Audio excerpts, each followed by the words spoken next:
Welcome back to Tech Talks from Commercial Baking. In this episode, sponsored by Lallemand Baking, I am speaking with Luc Casavant, Director of Baking Applications at Lallemand, and we are discussing how enzyme technology can extend softness and shelf life for bread and other products. Hi, Luc. Thank you so much for taking time to talk to me today. Good morning, Joanie. Thanks for having us discuss about our products and enzymes. Yes, I am excited because this is a really important technology. Consumers, they want it all. They want high quality products that will still last a long time and maintain their freshness. So I thought we would kick off the conversation by talking about some of the strategies that bakers use to extend the shelf life of baked goods. And I'm thinking of everything from buns and croissants to breads and pizza crust. What role do tools like ingredients and packaging and even maybe processing play when extending shelf life?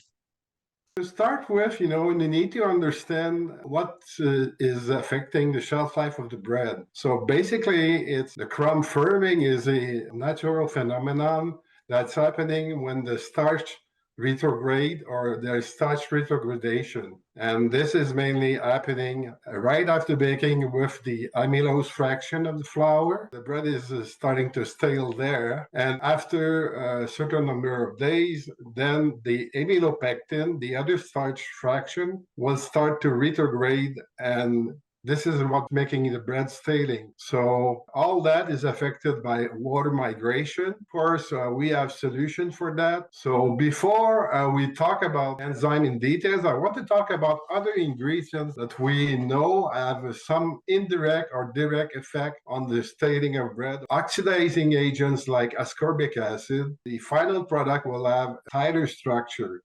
So a coarse and open crumb structure will not give you a soft bread. So indirectly, ascorbic acid can give you a much finer crumb structure. This will help to retain the moisture. So also there's emulsifiers. These are almost all chemicals, which tend to be less and less used nowadays because the future, I think, in baking technology is enzymes. So we have a Furmade line, which is our line where we do have some chemicals. It's not only enzymes, or they could be chemicals added. And this line of product is meant to be used in specialty products like, let's say, a product like pita bread, power baked bread, or hard bread. These products are Furmade line specialties or special baked goods. So also regarding packaging, the bakers, they'd like to maybe have a good moisture barrier package to slow down water migration or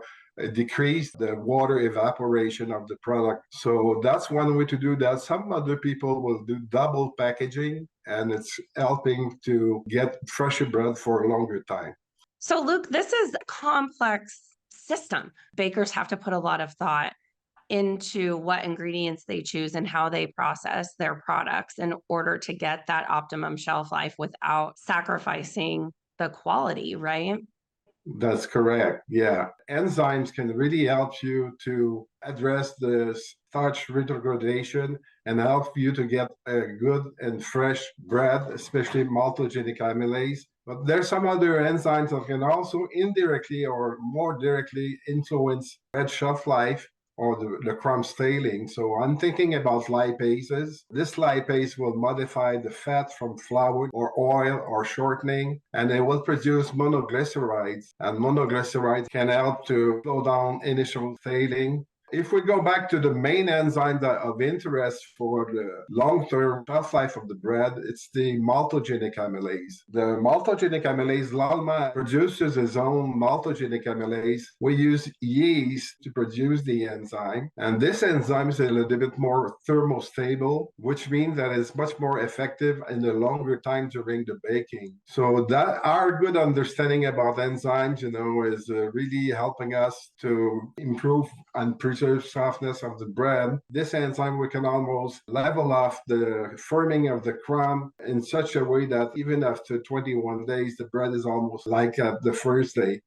So Wow. we can really flatten the crumb firming using the right amount of enzyme. Okay, so I have another question for you. Once a baker incorporates enzymes into the formula, the next step is commercialization. And so we touched on this a little bit a minute ago that, the processing is plays a critical role in shelf life. So how can formulators ensure that enzymes will continue to be effective throughout the processing? And then how do factors like automation or even the climate impact that process? It's very important to understand enzymes very deeply. Enzymes are very different and very specific. So they're affected by time, temperature, pH, enzyme concentration, substrate concentration, water activity, and also they can be inhibited by some specific inhibitors or even by some excess of ingredients like high sugar concentration. So understanding the functionality of enzymes, and that's how we can guide our customers. The process and the types of products, baking time and temperature are also very important, like the oven profile. We can run a mold, what we call, it's an equipment that measure temperature during the baking, and we can have an oven profile of temperature, and we can know when the enzyme is going to be working more or less. Lallemand tech team is a know-how and very good understanding about enzymes, and now that's how we can work with our customers to advise them on the selection of enzymes, the amount of enzymes, the formulation in general for the best results. That's wonderful. Do you all do a lot of sort of trial and error with your customers to figure out which enzyme technology is right for their formula and their process and do testing to see what's going to yield the optimum quality?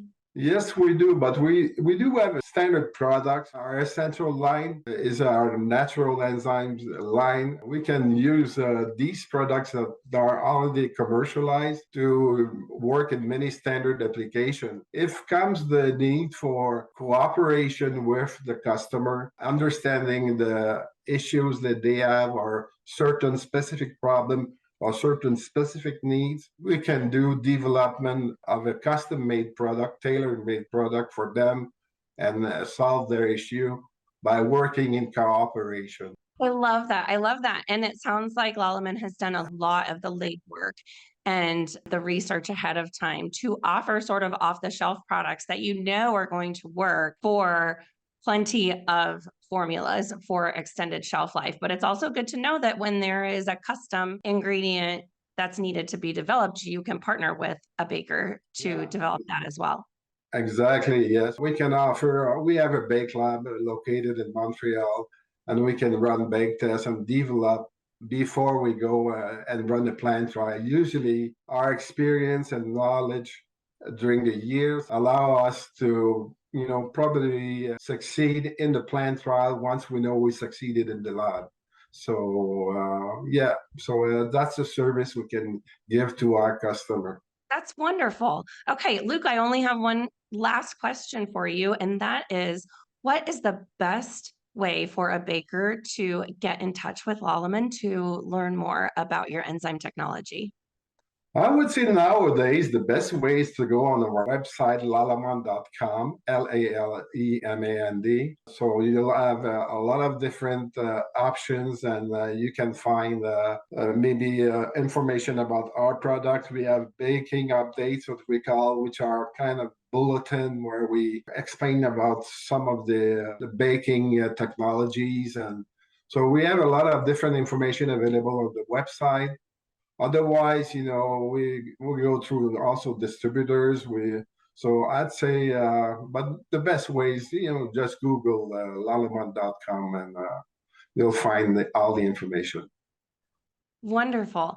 Well, Luke, thank you so much for taking time to talk to me. This is such an exciting topic, and I love hearing about the work that Lallemand is putting into enzyme development. This is really exciting, and I know it's going to be really helpful for bakers. So thank you so much.